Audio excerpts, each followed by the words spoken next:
Okay, our first speaker is going to be on SOX compliance. It's Steve Juhl. Steve has been with the Postal Service since 1974. He's been the Western Area Finance Manager and Controller since 1996. He's had virtual complete coverage on all the positions that we are now serving in. Station Manager, Frontline Supervisor, Tour Superintendent, and then more things along the lines of finance, labor, etc. And he's had a number of headquarters assignments as well. He's earned a doctoral degree in public administration, an MBA in financial management. So he is the man to talk to about SOX. If you guys have anything that you've been wondering about or been wanting to blame on SOX or questions on it, Steve's more than willing to handle all those. So please welcome our Area Finance Manager and Controller, Steve Juhl.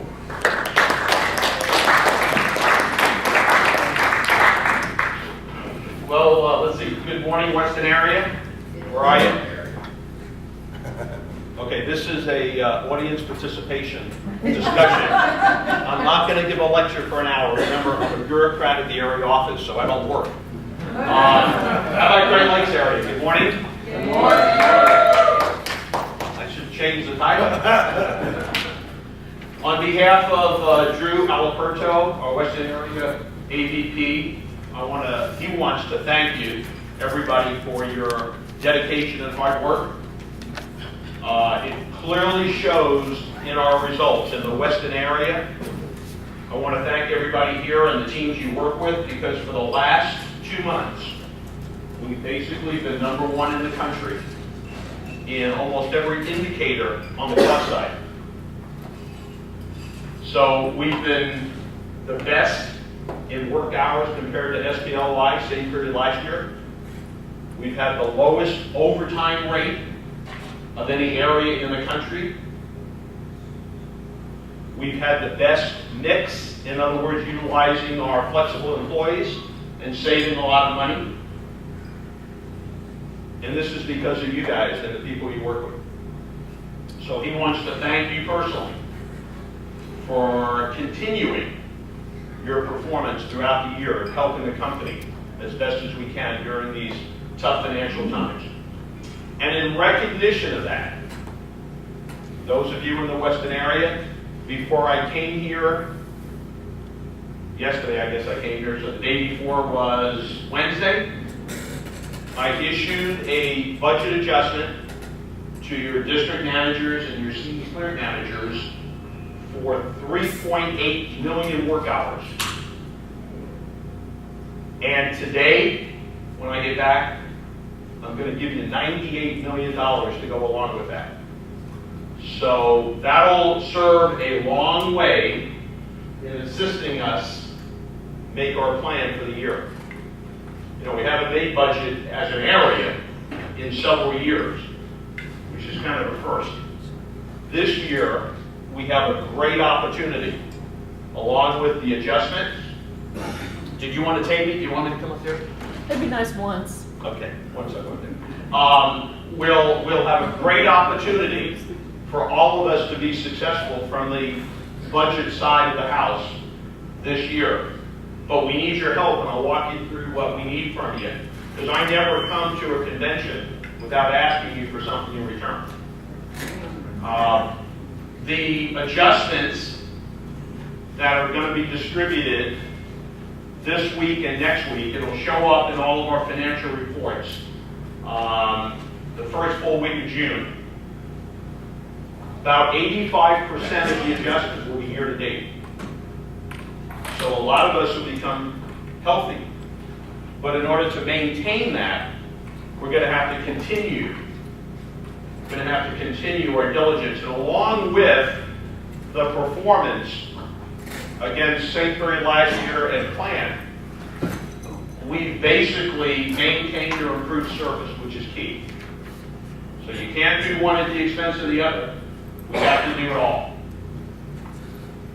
So I'm feeling good about it, and everybody here should be feeling good about it too, right? You guys had 2 dynamic speakers yesterday. The inspector was just a natural speaker. Rick Pivovar is one of our younger, energetic district managers. He's hands-on, he's involved. And you can tell by the results in the Central Plains District about his involvement. So that was good too, right? Okay. So next thing I want to share with you guys that would make us feel good, at least me, is my friend from headquarters, Brian. You got a couple seconds? Can you just stand up? I can't. Set me up. And Larry's standing up. Anybody remember Patty McGinty? Yes. The Weston area HR manager, a couple of managers ago. She was my peer at the area office and my best friend. Patty left us about 6.5 years ago, unexpectedly.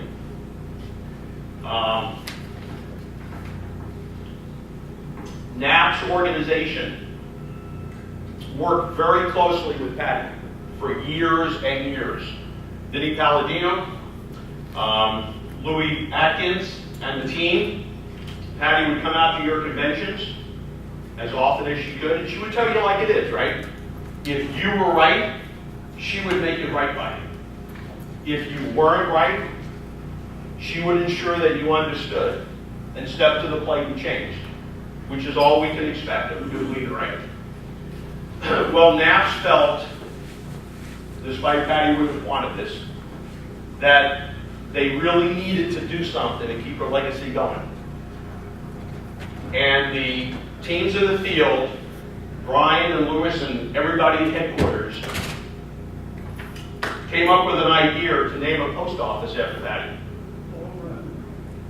Patty was born and raised in Harrison, New Jersey. That was the post office they chose. She never worked at Harrison, New Jersey, but she worked at the neighboring New York International Bulk Mail Center for a while before she went to headquarters and then out to the area.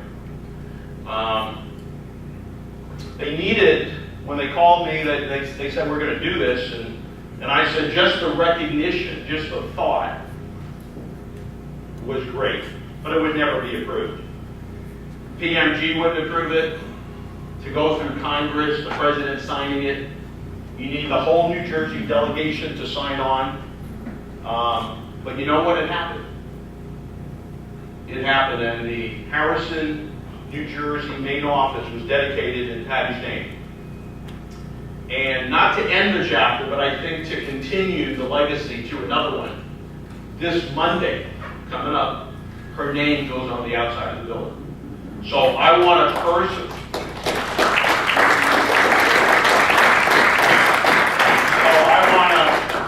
personally thank Larry and Brian, Louis Atkins, and the rest of every member of NAPS on behalf of the McGinty and Juhl families for what they've done for Patty. Thank you, guys.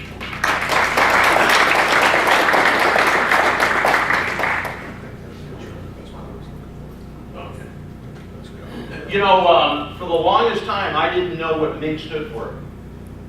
You know, I think yesterday during the discussion, somebody shared it with me. I really, this is true. This isn't a joke. And by the way, I don't tell good jokes. You have to laugh anyway. If you're not sure if it's a joke enough, please laugh. But I really thought MIG, you know, fur coats. You know, you have what bears and you have squirrel coat. I mean, I don't know. Ladies, help me out here. But MIG is one of the best, right? And I've come to these conventions a couple, 3 times, and I just thought it was one of the best groups. And then yesterday you tell me Minnesota, Iowa, Missouri. Oh, I'm sorry. This is the Western area. Okay, let me go back a slide. I'm a Family Guy fan. Anybody here a Family Guy fan? You don't know that TV show? Brian, who's the dog, if you can tell there's a dog there, on the left-hand side, he's the smartest one of the bunch. Okay, I want to do something slightly different. You know, I do feel good today, and I think everybody here does. You had a great day yesterday. You'll have a good day today with Simon Story following me. He's very dynamic. So, you get the bad taste out of your mouth in the first hour of the presentation, and you get the rest of the day behind you, which would be good. But I thought about it. What do I want to do differently? Anybody ever have the opportunity where when they were having dinner, where they would go out to dinner, they would want to eat their dessert first? There you go. Isn't that great? So why don't we do that today? So why don't we start with the questions? As opposed to the discussion that we'll have on SOX compliance, and then some of the things that we're doing in the Weston area to remain successful. What's on your mind? Remember, I'm in finance. I'm at the area office. I've been in the field. I support teamwork, including, teamwork from the bottom up, the top down, including all the organizations. That's why I'm here today. So who's got the first question? Yes, sir. Edmund Smith, Gateway Branch 130. Previously, a few years ago, we had a problem with brand new supervisors being given the stamp stock at station break. Some of them were brand new supposed to service, as well as brand new coming from mail processing into customer service. We thought it was a bad idea. We approached our level manager about this. They didn't really seem concerned. They said, well, it's part of their job to learn that skill. So we want to put it in the ground, on the ground floor. I thought they were not comfortable with having to learn the job of customer service as well. Plus, they also had to deal with the stamp stock custodian. Well, we probably had maybe 8 issues where we had a shortage. Part of the problem was my thought was that they weren't familiar with the process and how it goes. Is that a major concern, and was it a little too conservative now to think that that was too much pressure to put on the brain? Okay, so the question is brand new supervisor. Everybody here? Okay. Well, I can tell you what we do in the Weston area. I can tell you my thought. My thought is that that as long as they got sufficient training to understand what their responsibilities were and how to carry out, their job and their mission, I think it's appropriate to assign them that responsibility. We, in the Weston area, have trainers that help. People who are skilled who go around. We have area field financial specialists who report to the area but are domiciled at each district who help out.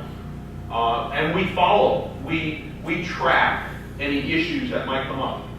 So if a supervisor, finance rep, has a concern about understanding their responsibility, I don't want them to have a shortage. I don't want to have somebody decide in management whether we assign them the responsibility to pay back any shortage. I don't want that to occur. I don't want somebody coming to work being afraid, not understanding their job responsibilities and how to do it. It's like taking a test at school and not studying and knowing you're going to fail. We don't want that. So, I would offer, to ensure that everybody understands what the responsibilities are, that, they get sufficient training, they get some retraining if they're not sure, and they buddy up if possible. But I don't think it's inappropriate to assign the responsibility. It's just that I think they need to have the resources to be successful behind that. Yes, sir. To piggyback on my man's question there, I was one of those people that he's talking about.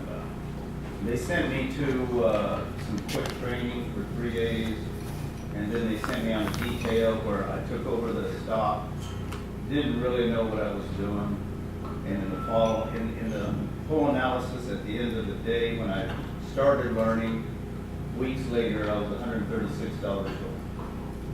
And the postmaster says, well, do I need to issue you a letter of demands? No, sir, I took care of it. But what I did do, I learned a valuable lesson at that point, and then I kind of became a self-representative for everybody else to take those extra steps when you do take over the stuff, that you know exactly what you're doing. And I would suggest that anybody there, if you have a NAPS representative in your group that is very supportive when it comes to taking over the stock and the inventory and all of that, to have them help anybody that's coming in to give them the advice and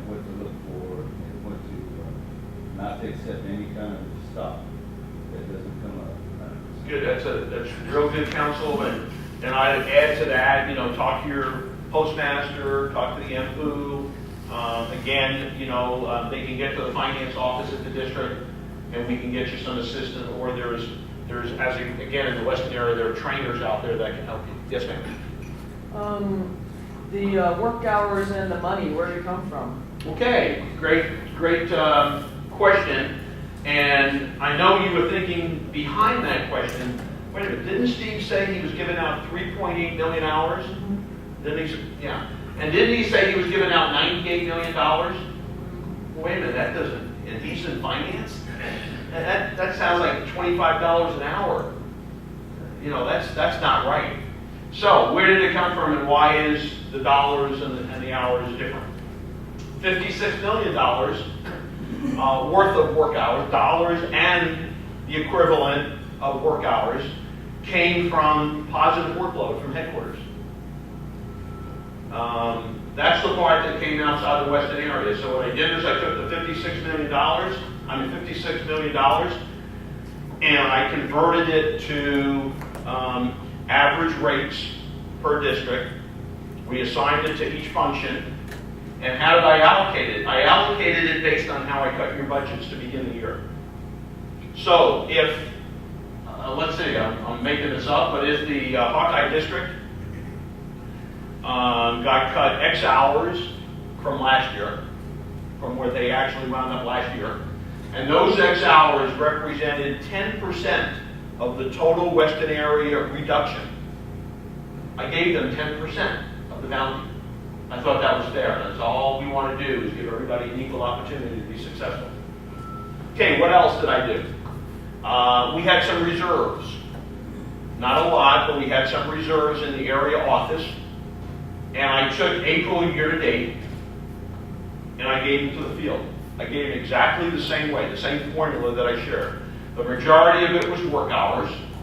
There were a few non-personnel dollars, which is extra, and a few dollars for workers' comp, line 2J, which is a lock line, so when I give it out, it'll go into 2J. That went out the same way. And then I mentioned, which I'll elaborate here, but I mentioned about utilizing flexible employees at a cheaper rate. Remember, the key to success with our flexible employees is for every hour they work, we want to reduce an hour of overtime. I mean, that's the key. If you just use extra hours with a decrease in workload, we don't do well.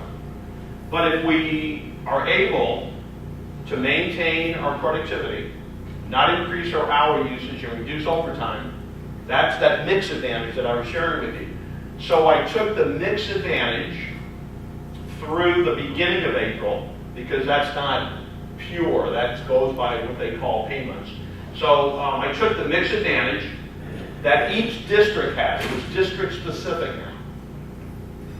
District specific. So if Northland had X dollars in mix advantage, I took those dollars, I took the average rate for Northland, converted it to work hours, and gave it to Northland. Now, that's the reason why the dollars and the hours don't match, like 40-some dollars an hour, which is the average rate we have. Each district is a little bit different, each office is a little bit different, because you already had the dollars in your budget, but I gave you hours to offset it. So we've got a great opportunity with your help if we continue this trend that you've established over the last couple of months, and I'll just share with you a couple of quick things how to do that. To make both our work hour budget and our salary and benefit budget, which is really the key to success. You can make your work hours, miss your dollars, and you're not successful. Okay, so what we wanted to do here is give you an opportunity to make your TOE, they call it, you hear that, total operating expenses? Well, it's driven by salary and benefits, because we're not over our non-personnel and we're under our workers' comp. So if you make your S&Ds, you'll make your TOE, and this gives you the opportunity to do it. So great question. Roughly how many hours will the Mid-America District You know, I can tell you exactly how many hours I gave them, but I didn't bring it with me. You already gave it.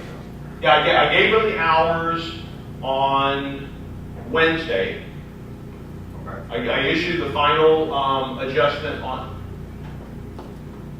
maybe I have it there. I'll look when I go back when Simon's talking to see if I kept a copy of the email that I sent out. But I gave each district by function, and they will then redistribute it by office.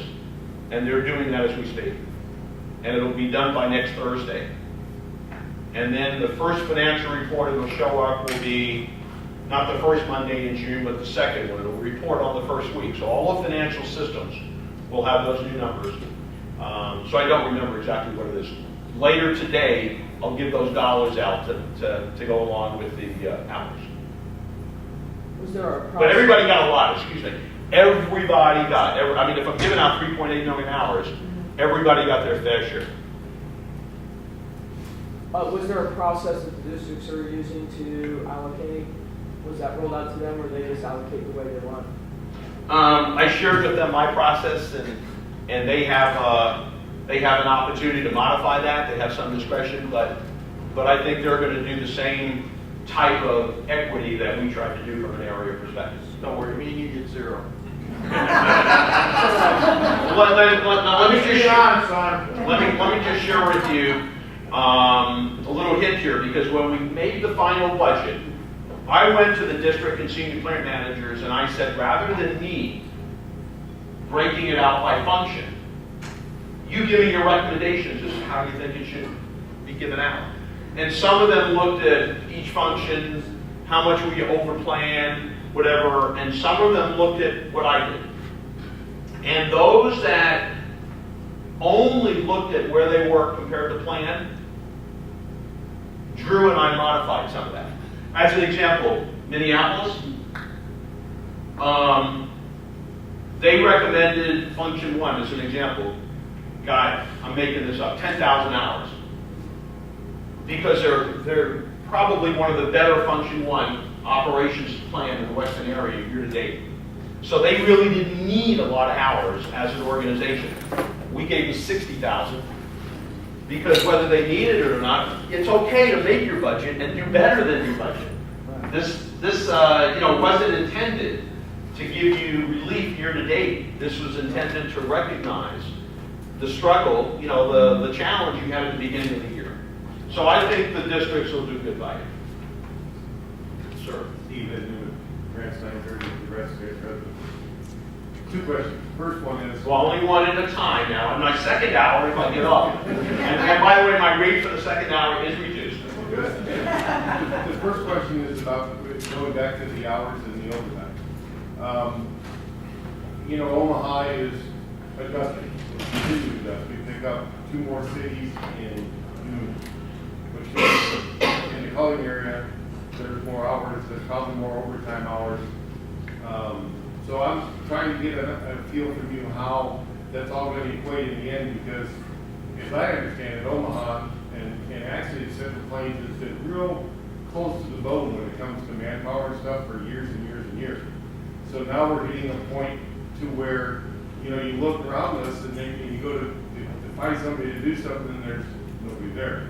Because, we've reverted all the jobs and we've taken all those things. So is there at any point that we're going to start getting some people back, even picking up the workload, because their workload out in Grand Island and the workload out in Norfolk is those hours are going away, but it's all still somebody has to process that mail when it comes in, so that's kind of where we're at.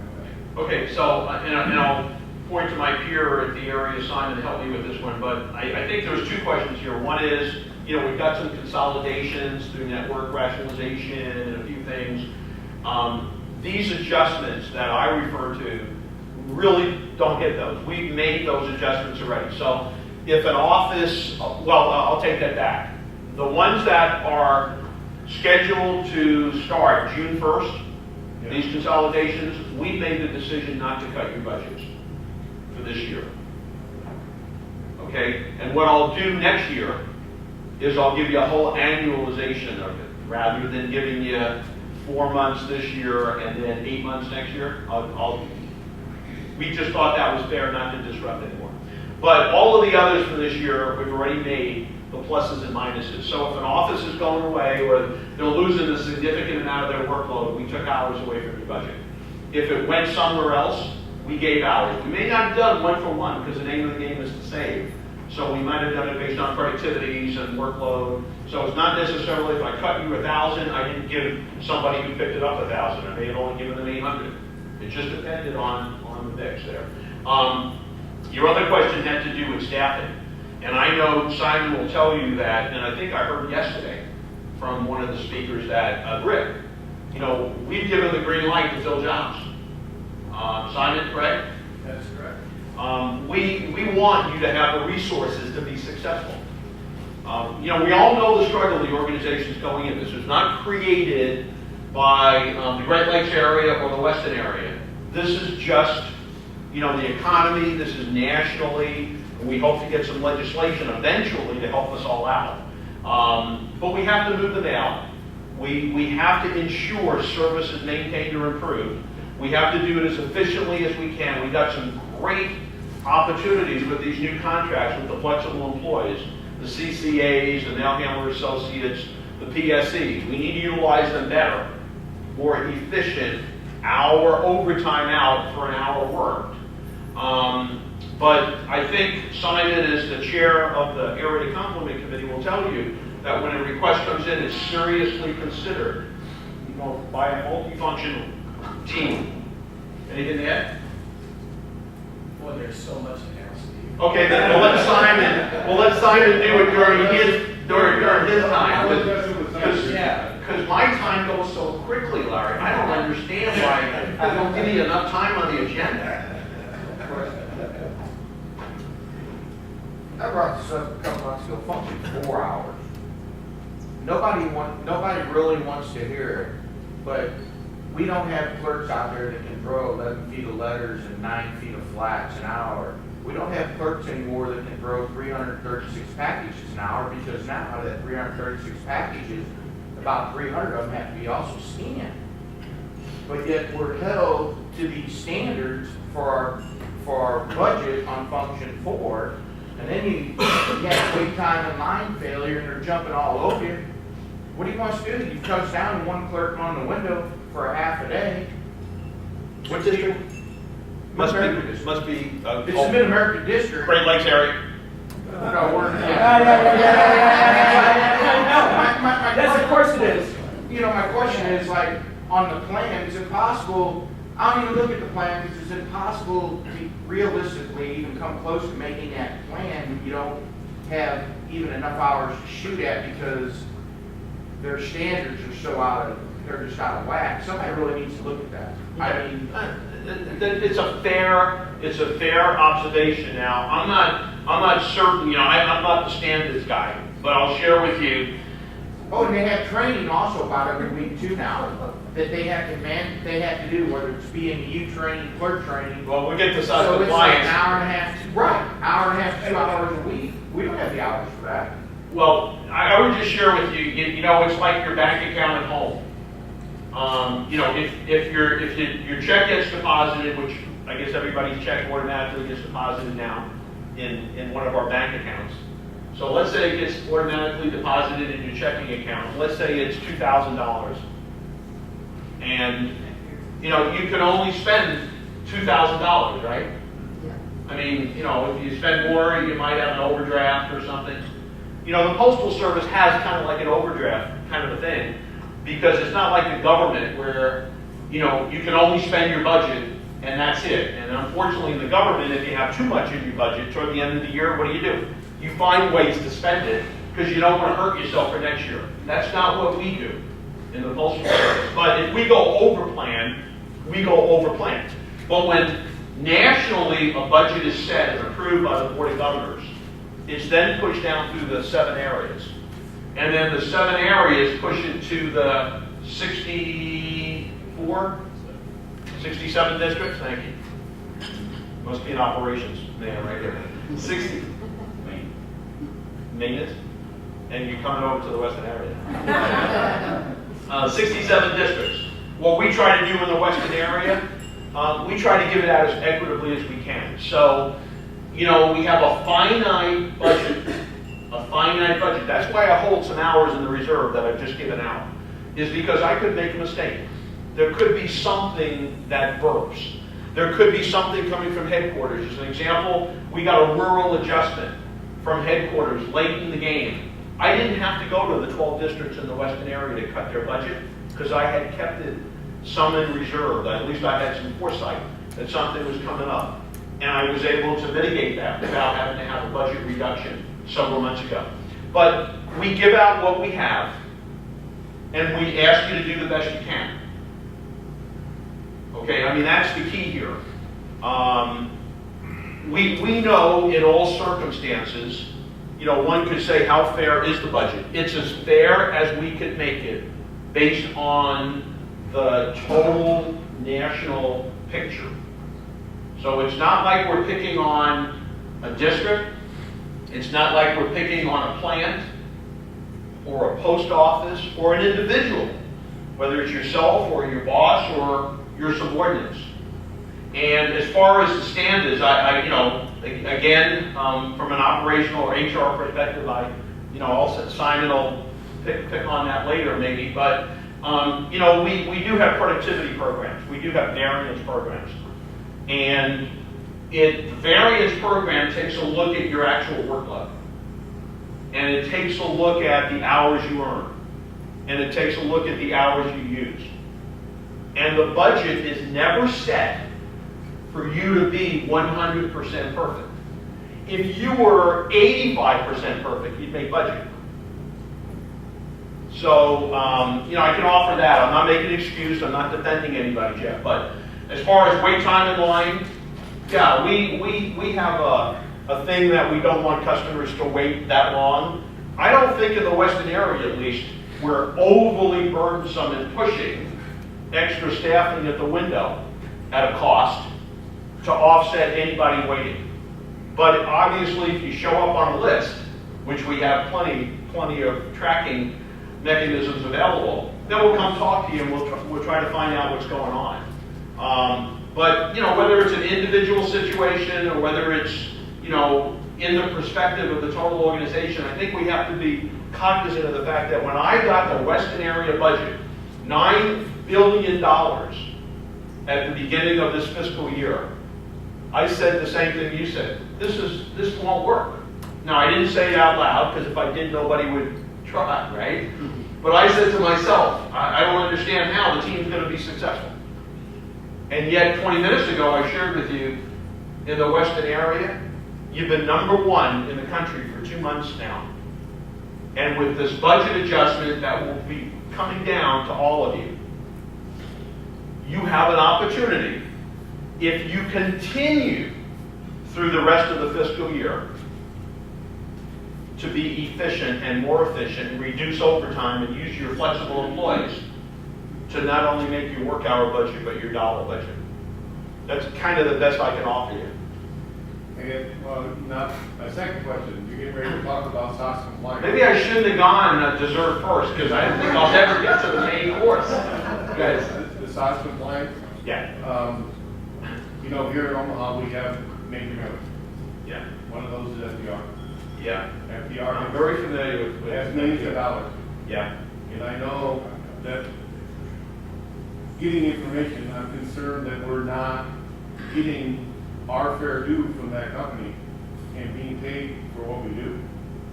You know, they make exceptions all the time, you know, so, you know, you could be talking about $100,000 that they make an exception on, and they forgive them that $100,000, and that's $100,000 that came out of our pocket.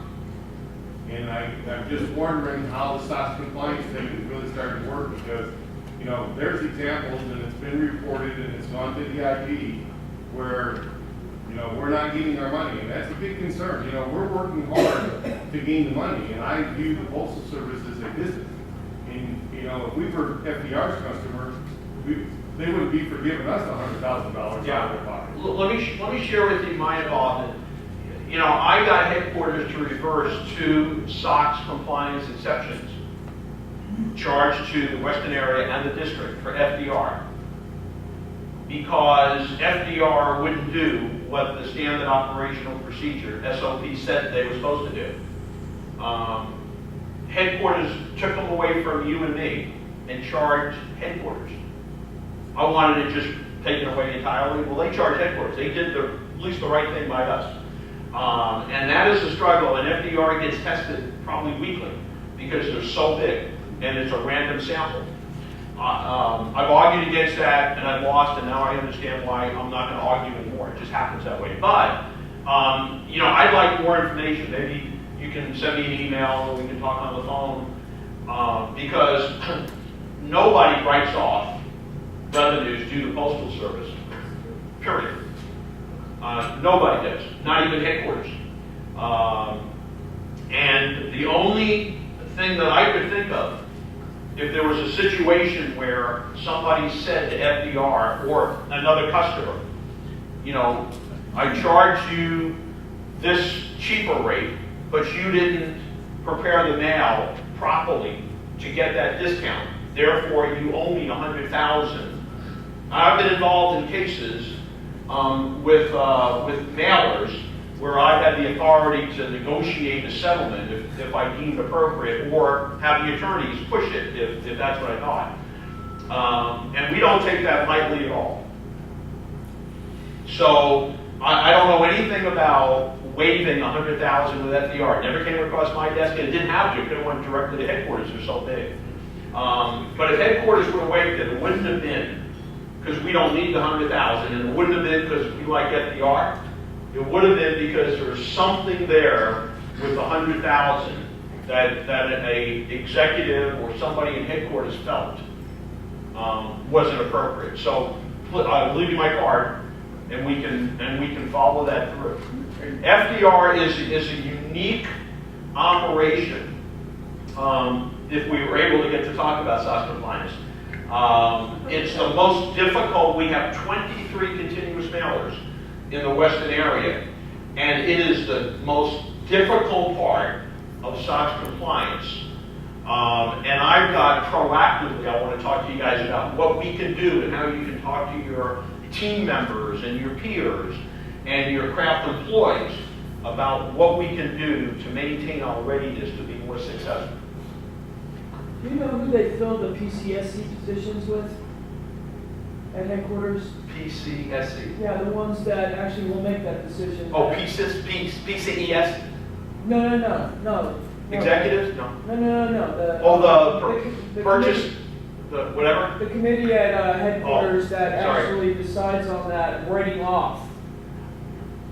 You know, it's a mailing requirements group in headquarters. You know, sometimes they knock on my door or the districts and ask for information, and other times they don't.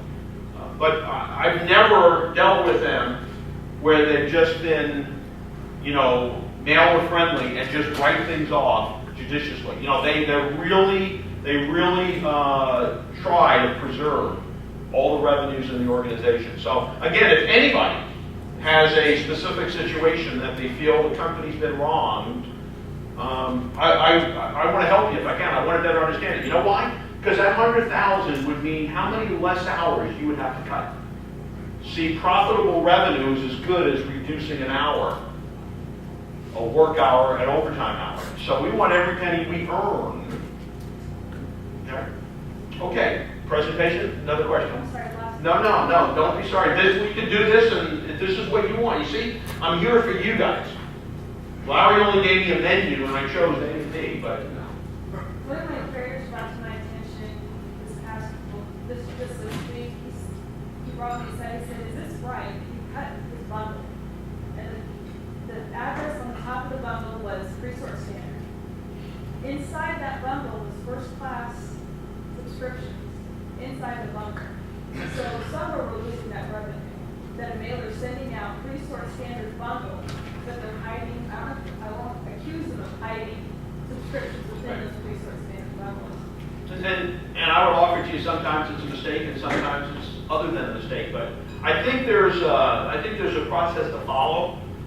You guys know better than me. You're in operations, but I think there's I don't know the form number to follow for something that was wrong in the system. I go one step further. I'd ensure that I get to my marketing manager at the district office and report the situation. And if you feel that this hasn't been a one-time situation, we can have people behind the scenes, if we deem appropriate to either contact the customer or get the inspection service to help us, the district would follow up on that. I mean, that's important. That's important. Final, I'm sorry. They should generate an email report. Yeah, oh, there you go. There you go. Thank you, sir. Okay, one more question? No? Okay, good. All right, so let me just go through this real quick, because I know I asked Larry when the 10-minute mark is, and I think I'm at 16 now. And I haven't talked really about SOX compliance, but I feel it's critical to talk about these 5 critical elements in our strategic plan in the Western area to be success. Now, we've touched on a few. Rick talked about a little bit about it yesterday. Service up. We all know what that means, right? Everybody here, or most of us, are in operations, and we know that, there's a half a dozen, maybe a dozen service indicators, and they get tracked daily, reported on, and we measure each other against each other, and we measure districts and areas, et cetera, et cetera. We have to continue to improve service. If you were not doing well on service today, we would have no platform on the Hill for any positive legislation. That's really the only thing that's given us the opportunity to continue to push. We'll get something, by the way. And I think we probably will get something before the calendar year is over. May not be exactly what we want or need, but it'll be something in the right direction, I'm sure. Cost down, we talked about that. Critical for cost down, critical components are the flexible employees, or CCAs on the carrier side of the house, on the function 2B side of the house, our PSEs in functions 1, 3B, maintenance, and 4. Our mail handler associates, where mail handler overtime is just through the roof. You talk about carry overtime being in the high teens, which has now come down in the Western area significantly. Mail handlers in a lot of situations are in the 20s. These mail handler associates get paid a fraction. So if I use a mail handler associate instead of a overtime hours, we understand mail handlers don't get penalty overtime based on their contract. But overtime's a lot. I mean, we have mail handlers working 80 hours a week. I produce a report by district, by function, by office, by individual name, by day of the week, showing Steve Juhl, who has worked every off day, say for the last 2 months. I haven't had a day off. Oh, by the way, when I want to get a day off, what do? There you go. Calling sick. Man, I got it all beat, don't I? I know what to do. 90,000 a year. Yeah, by the way, we do have the lowest sick leave rate in the country in the Western area, and it's still not low enough. So I need you guys to help us on that. By the way, I'll tell you in the Western area with my NAPS leadership here, you've heard me say this before, if a craft employee is abusing unscheduled non-FMLA leave, and a supervisor does not work with labor relations, and in the Western area, everything about me is proactive. If we're not working, Steve Juhl's a problem, I need your help. Okay, we'll get Steve, we'll finalize, we'll end his issue one way or another. He'll decide if I fire him eventually, or if I just talk to him or give him a letter, but we'll get to him. We'll do it the right way. But we have people who have had 20 instances this calendar year with little or no discipline. Supervisor puts in earnings, we'll review. Guess what in the Western area? You got to help me, NAPS. We're losing money, right? Because that unscheduled leave might cost me overtime, productivity, maybe even a service degradation. I'm going after the supervisor. Why not, right? Coming out of your pocket, you're the good office. Your budget's going to get cut even more because one of your peers is letting it happen. Don't let it happen. Work with us. It's critical. It's critical that we get people on the job who want to work for us. What happened here?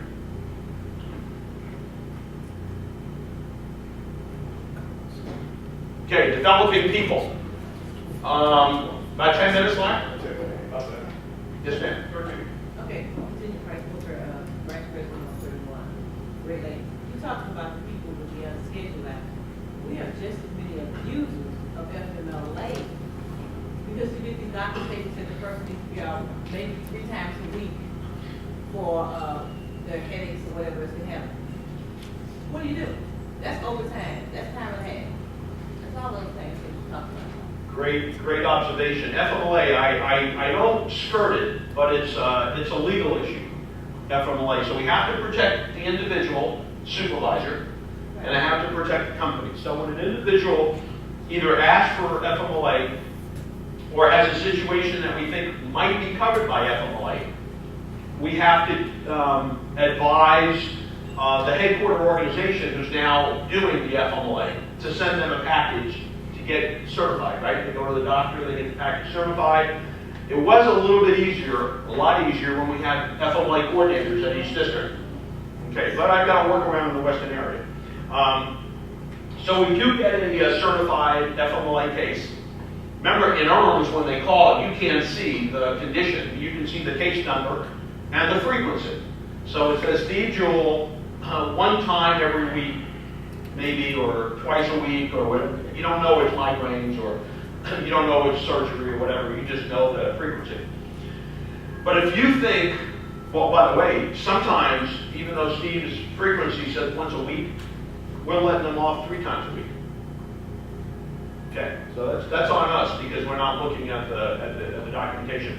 But you've got the opportunity to go through your district and have them contact something I've talked to the HR and district finance managers about, to contact the headquarter group who services FMLA.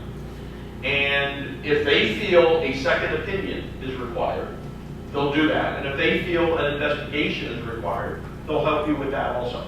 So if you feel somebody's abusing it, now what I look for is, in Golden, Colorado, we have 12 carriers, 10 of them are on FMLA, and guess what?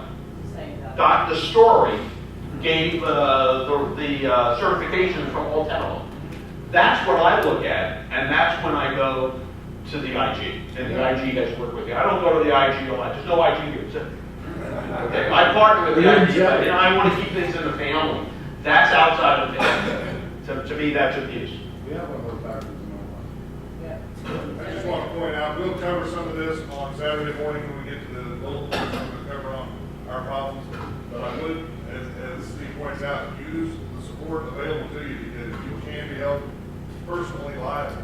You mess with somebody Yeah. in FMLA. You can't treat it the same way as regular leave. And remember, that's exempt from discipline, an FMLA covered situation. But remember, they have 19 days. I think it's 17. You only give them a couple extra days to bring in the certification. If they don't, all bets are off.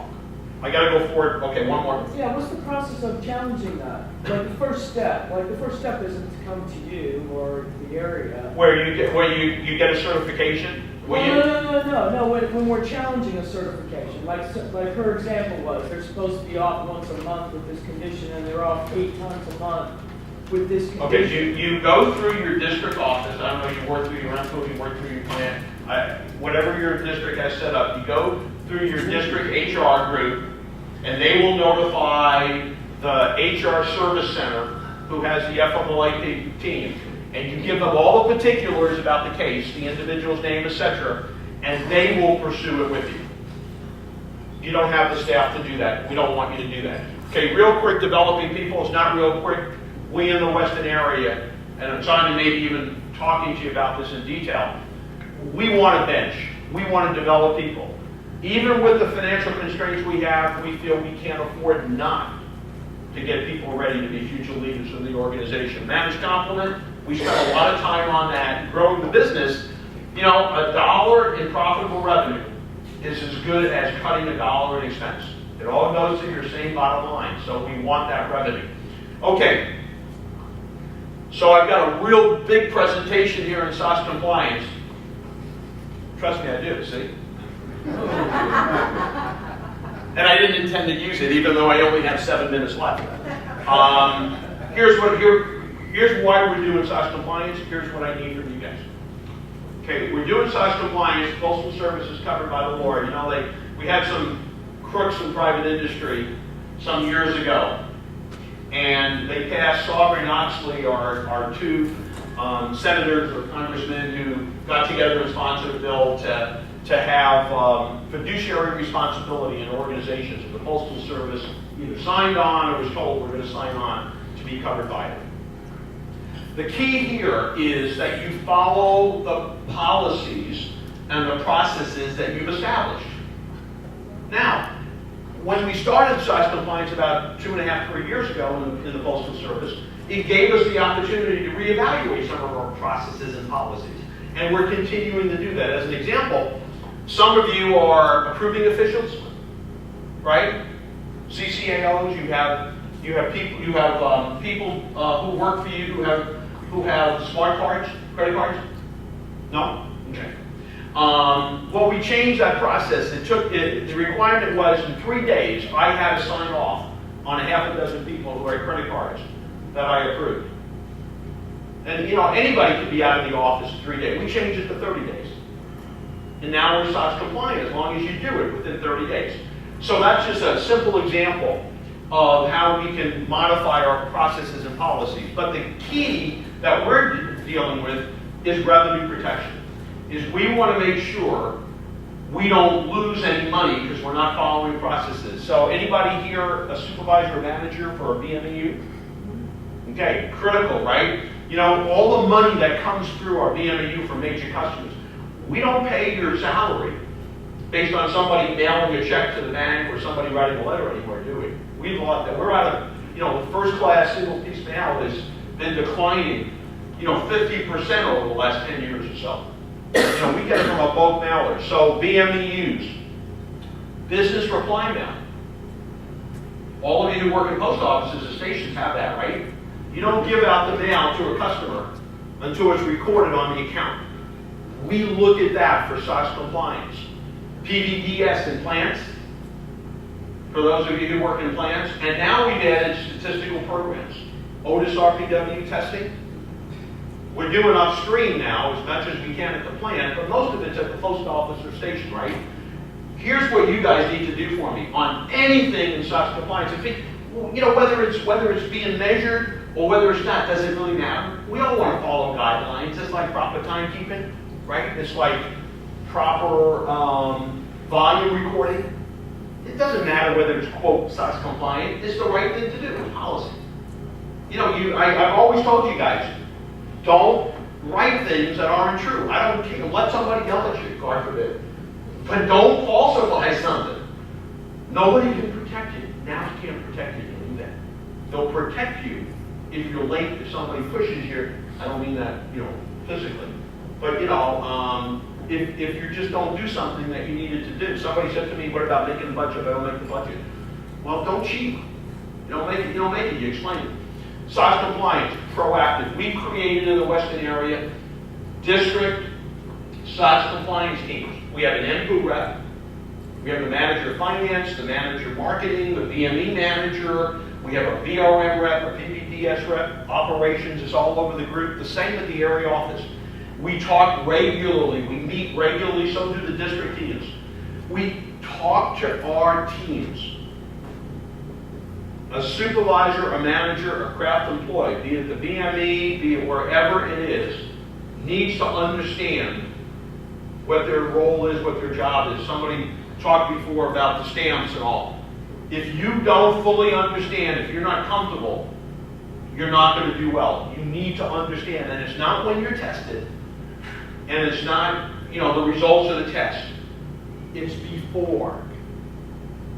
So if you're in a unit, if you're responsible, if you talk to your peers, you need to get the message out. This is throughout the country. So this is what I do in the Western area, but this is what we all should be doing in Great Lakes and Pacific, all over the country, is proactive. Communicate daily.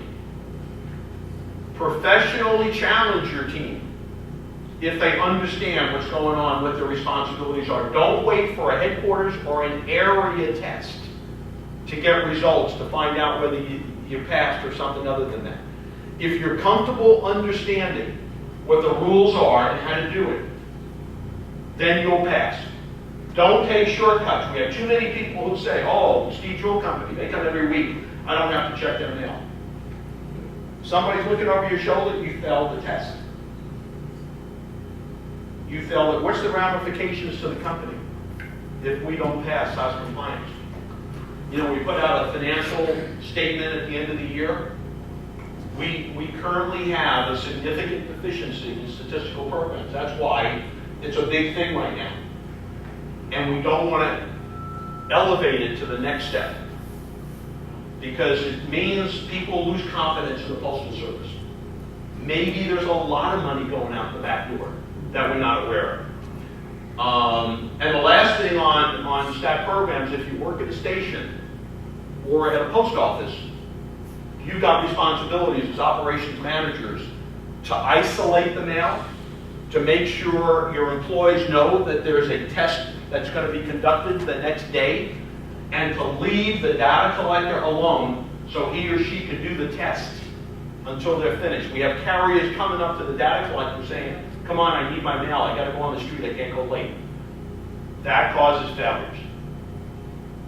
Okay, in closing, well, that was, I'm sorry, Larry, that was a real quick SOX compliance, which is what you guys invited me here for. In closing, teamwork, focus, and follow-up. Teamwork in your unit, supervisor, manager, craft. Teamwork. We have area people here with NAPS. We have district people here with NAPS. We have the inspection service. Teamwork. Focus. We understand what our responsibilities are. We have to ensure that everybody understands and focuses to be successful. It's not dollars or service, it's both. It's not dollars or service, it's also people. And finally, it's follow-up. If we fall down, let's help each other pick ourselves up. Okay? Thank you, everybody.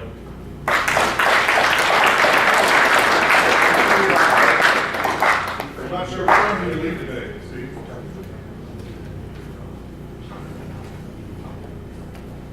time do you have? No, don't worry about that. Steve's going to be here for about an hour. I'm sure he's more than willing to step outside and talk about specifics. The key to the whole thing, I think, is probably if you've got doubts about whether you're doing things right, talk to somebody. Don't get caught doing it wrong. Don't get caught falsifying.